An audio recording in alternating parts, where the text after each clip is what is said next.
Chère Camille, nous sommes à la fin de cette interview et je vous ai demandé deux choses. D'abord, je vous ai demandé de me parler d'un objet auquel vous étiez particulièrement attaché, de nous expliquer pourquoi.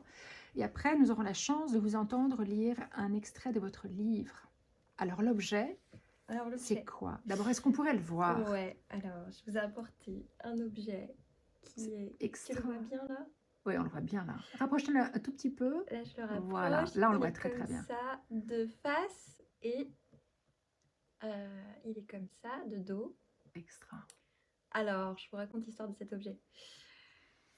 Ma mère est institutrice, et il y a quelques années elle a pris sa retraite et elle s'est mise aux travaux manuels, comme beaucoup de gens à la retraite, et elle a fait ça, qu'elle m'a offert à Noël. Et j'étais là, qu'est-ce que c'est que ce truc?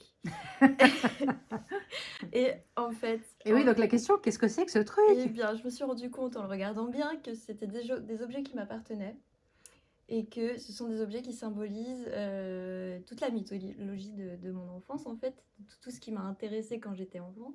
Et en le regardant mieux et en le regardant avec des amis, je me suis rendu compte qu'en fait, on avait tous la même mythologie d'enfance, hein. On a la Barbie, on a le roi lion, on a les billes. Le cheval, l'Égypte, hein, parce que tout le monde a eu sa passion pour l'Égypte Ah et oui. les dieux Ah égyptiens. oui, oui. Et puis bah, les billes, hein, c'était très à la mode. Bah, il y a eu Babar aussi, ça c'était encore la petite enfance. Et du coup, en fait, je me suis dit, tiens, c'est marrant cet objet. Il y a beaucoup de choses auxquelles je tiens dedans, mais qui valent rien. Et en fait, pour moi, il symbolise une génération tout entière. Et c'est pour ça que je l'aime énormément. Enfin, c'est une sacrée déclaration d'amour de votre maman. Oui, en plus. On est d'accord, En hein? plus, c'est Ouais, vraiment, enfin, c'est infiniment poétique. elle est incroyable. Voilà. J'aime beaucoup, beaucoup cet objet. Ouais, moi aussi. Camille, vous allez nous lire un extrait. Pourriez-vous nous expliquer ce qui se passe un petit peu avant, sans trahir le livre? Camille prend une lampe pour lire le texte. Je tiens à vous préciser qu'il se passe un truc bizarre. Oui. Alors, j'essaye de vous trouver le bon moment.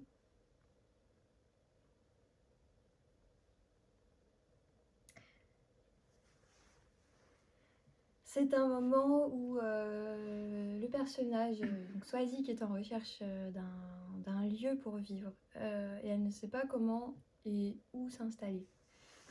Donc elle quitte l'hôtel Euh, un peu dramatique quand même dans lequel elle était. Voilà, en gros, elle s'est réfugiée chez son cousin, elle vit sur un canapé, il y a des fêtes tout le temps, c'est pas très confortable finalement de se réveiller toujours avec des gens qui dorment en sentant la bière autour de soi.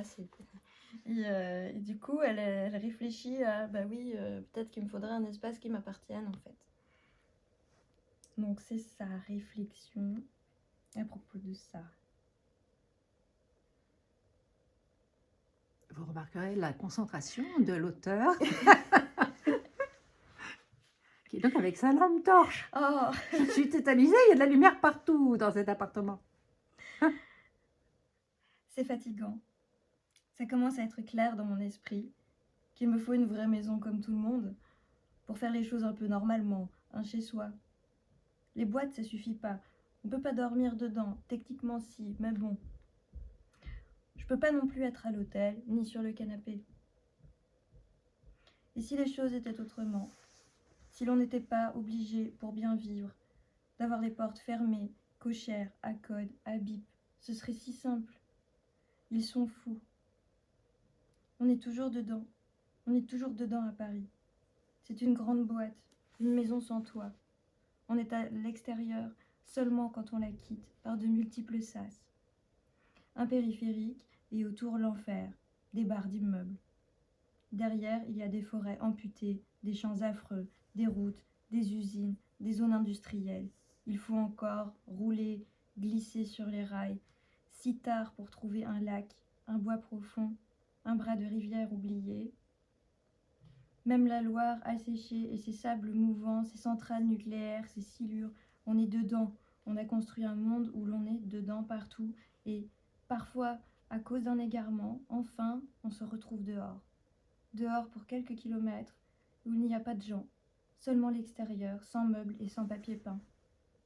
Alors le toit, la clé, c'est pour se protéger des autres et de la pluie. Parce qu'on n'aime pas être mouillé comme les poissons. Je pourrais bien vivre dehors sans les autres et sans pluie. Ce serait gratuit, je pourrais penser. Mais alors, il faudrait manger des cailloux. Et puisque tout serait sec, il n'y aurait rien à faire, puisque les autres n'existeraient pas.